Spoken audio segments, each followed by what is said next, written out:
everybody. I'm Hal, And I'm Melanie. and we want to welcome you to another episode of Making Biblical Family Life Practical. And we are still at our undisclosed location in South Carolina, hiding out from...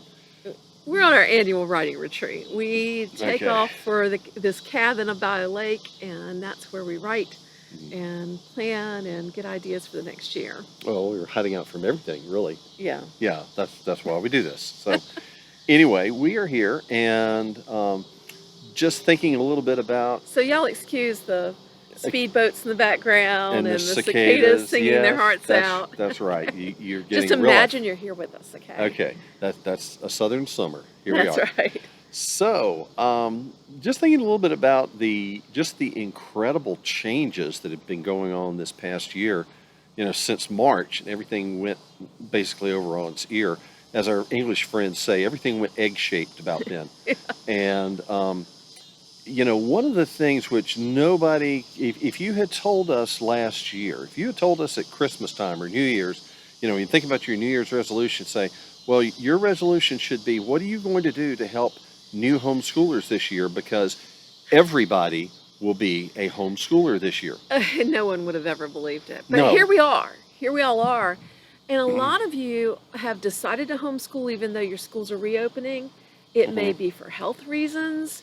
Maybe you don't feel like the schools are really going to protect your children. It may be just that it's a huge burden and you're already working from home, and so why not have them at home? Well, there have been multiple surveys done. I mean, it's too short a time frame for it to be a study, but there have been multiple surveys done that have shown upwards of 4 out of 5 parents saying, I'm going to consider home education. Wow. Or, as many as 30% already making the decision, I'm not going to send my kid back into the schools. That's probably 5 or 10 times what it was a year ago. Because, anecdotally, what we have been hearing from a lot of people are folks who said, I didn't realize the stress my child was under until they were at home and they've relaxed again. I am seeing that a lot. I'm hearing from moms who are saying that they found out that their kids were bullied at school and the child never said anything. Right. But once they were home and they knew they weren't going back, then they started telling them what was happening. I've heard from moms whose kids, one mom who said her child had been self-harming. Wait. And yet when he'd been home a couple of weeks, that started resolving. Others that just have discovered that they really like their kids and they're enjoying being with them. And sometimes parents have been looking over their kids' shoulders and watching how they're being taught or what they're being taught, and sometimes the content disturbs them, sometimes just the process disturbs them, and they think, what, I think I can give my child a better experience than this. Yeah, I was very concerned. I saw that one school district was asking parents to agree not to watch the lessons their children were being taught over the internet at home. Now that to me is a clear message. Sit down and take notes. You must watch. This is must see, must view. That's a hard pass. There's no way anybody's teaching my children without me knowing what they're teaching. Forget it. Yeah. But for a bunch of different reasons, people are saying, you know what? Let's homeschool this year. Let's try that. But sometimes your kids are not so sure. And we hear people saying that. Say, my 8-year-old is saying, I haven't seen my friends in so long, or I haven't talked to anybody that doesn't have the same last name I do for months and months. Wait, that was our kids. Yeah, our kids are saying that kind of stuff too. Because we're in a crazy time. Right. But let's talk about, what do you do when your child doesn't want to be homeschooled or thinks they don't? How do you handle that as a parent? Because that's a real issue. And it's a real issue whether you got booted into homeschooling this year because of the pandemic, or whether you decided to homeschool for other reasons some other time. Sometimes your kids don't get it. And what do you do about it? Yeah, your kids have been binge watching Netflix, and they're watching the High School Musical films and things like that, and they're thinking, oh, I'm missing the Betty and the Archie and Betty and Veronica experience. And so did everybody. Yeah, we all missed that, right? Okay, but that's... So, I think the most important thing to remember is your kids have no perspective, zero perspective. They're That kids. that really escapes a surprising number of parents. Well, I will never forget a mom saying, I Mhm. really want to homeschool, but my 5-year-old wants to go to school, so I don't think I can.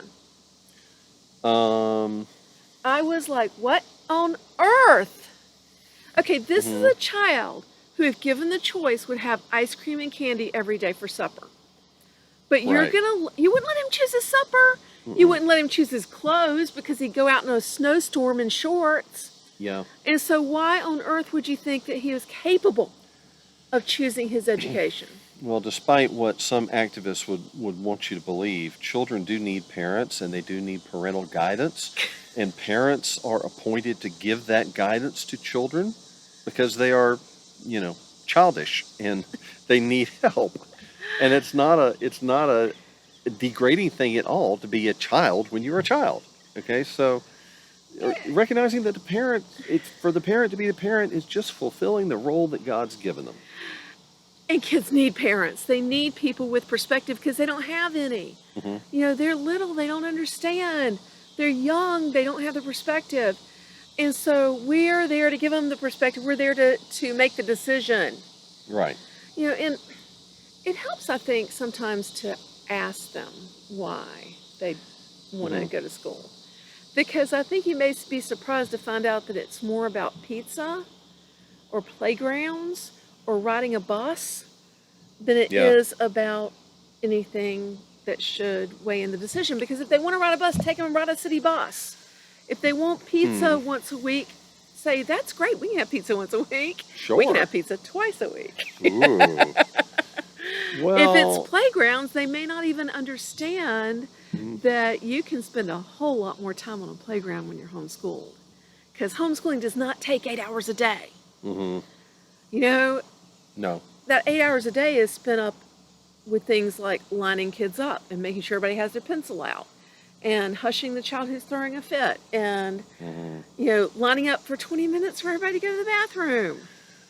Well, okay, and here's something that we've often given this advice to parents who are starting homeschooling from the very beginning, where they've got preschoolers and they're thinking about, starting a school.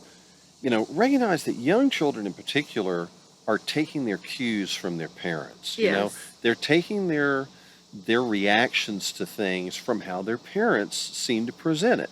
So, if the first time your child encounters a black olive, you say, "Oh, these are black olives. You ought to try it." I did this. I don't like black olives, but we had some, and one of my little guys came up to me and said, "Daddy, what's that?" And I said, "This is a black olive. You want to try one?" And he said, "Oh, sure." That boy loves black olives now. He's a parent. He's a dad himself. He He always still loved loves black black olives olives. because Dad just said, "Oh, this might be something you like." And And if you're saying things like, "Oh, we're gonna homeschool. I hope I'm not ruining your life." Yeah, they're gonna uh, be worried about you ruining their lives. yeah, you got the little nursery songs. The wheels on the bus go round and oh, they're not going to go round and round for you. No, you don't say that kind of. You just, Marketing matters. marketing matters. You just have to decide: is this the right thing for this child and this family? If it is, make it a good thing to them. Well, maybe we should break this down because really the answer is different. Hmm. Whether you're talking about a young child who's never been to school, Hmm. a young child who's been in school, a middle school child, or a high schooler. Absolutely. So we've talked about the youngest ones, and Okay, the middle, the let's talk about well, the preschoolers, ones who've never been to school, all they know is their friends are talking about school, their friends' Mhm. parents are talking about school, their grandmother's talking about school, and they think it must be a magical place. And you need to do a little marketing of your own. We're going to have school at home and it's going to be so cool. We're Mhm. going to make cookies and we're going to do projects and let me tell you what we're going to be studying this year and it's going to be really awesome. Okay. And I think with that age it's mostly marketing and dealing with grandma. Hmm. Well, what about primary schoolers? I mean, somebody would say first through third grade, they've had a taste of school, but wow, the pandemic hit and they got pulled out. There's all the uproar and all. But now mom and dad are thinking, you know what? Let's just stabilize this. We're going to homeschool this fall. Maybe they're going into second grade or they're going into third grade. How do you market that to those kids? Well, I think at that age the problem is change. Because kids that age don't like change. They They don't. like their routine. They like to know what to expect. They don't like change. And Yeah. so for them, it's scary. I Hmm. don't know what's going to happen to me. I don't know what it's going to look like. Is it going to be okay? Will I still have friends? And so I think to sit down and explain to them how it's going to work, Hmm. explain that it's legal, explain that there's lots of other homeschoolers, that you're going to join a homeschool group and they're going to have friends, Hmm. show them the kind of books you're going to be buying, you know, answer their questions because they're just scared of the change. Right. And And reassure them if they're worried about a special friend. mhm. Reassure them that you're going to make sure they spend time with that child and that they'll get more time with that child than just 10 minutes during recess, that you'll Mhm. have a play date and go to the park and spend some hours together. Well, and then you need to follow through. Right. Then you need to follow through on that. But yeah, that's another good point of asking, okay, what is it that you're concerned about? Because you're right. I've seen that kind of thing where we've suggested something that makes perfect sense to us as the grown-ups in charge of things that would send our youngest into just panic because it's a change and she can't say I can't even picture this. Well, I remember one time just saying, man, I wish we could move to a bigger house. We just don't have room for all we're doing here. And found her later that day completely melting down, Like hysterical weeping. because I don't want to leave here. This is the only home I've ever that's known. it. They don't know any different. They can't picture something being better. They Yeah, only picture losing what they know. right. And so, and frankly, you may have to gauge your own child and say, when do you talk about this? But going back to school now is not going to be like the school that they went to last year. Yeah, You know, and you may need to explain that. you need Explain to, what's going on. yeah, I mean, you may need to, and this is one of those reality things that you don't have to play it up and make a hard-nosed case about things, but just to explain. They're moving the desk way apart. The kids are going to have to stay like 6 feet apart from each other, and you're not going to be able to sit together in the cafeteria because they've got moved all the chairs out. That they need to understand. Sometimes you may need to explain that to them that it's not going to be like going back. And explain and give them some things to look forward to. Right. Say, okay, this is something we're going to do. Like I remember one time we had a Roman feast. We've been studying ancient Rome, and the kids They talked about talked about that it for for years, decades. Yeah. literally. And so give them something to look forward to. Give them some ideas of fun things you're going to do together. Give them the positive side of it, and be confident, because this age child needs you to be confident and strong so that Mhm. they know they're safe. Right. And So that's first through third graders. Now we're talking about we'll need to talk about middle schoolers and high schoolers, but yeah. let's take a little bit of a break before we do that. Okay. So preschoolers, just to review, preschoolers, they just need to understand that it's not that weird, that other people are doing it, and meet their little desires. Right. They might desire to ride on a bus or play on a playground or whatever. Make sure they understand you can do those things without going to an institutional school. Right. For the elementary kids, you want to make sure that they're just worried about change. So make sure they understand when the changes that are coming and why you're doing it, and that it's going to be fun too. So Hmm. when we come back, we'll talk about middle schoolers and high schoolers, because really they're the challenging ones. How do you deal with them? Okay.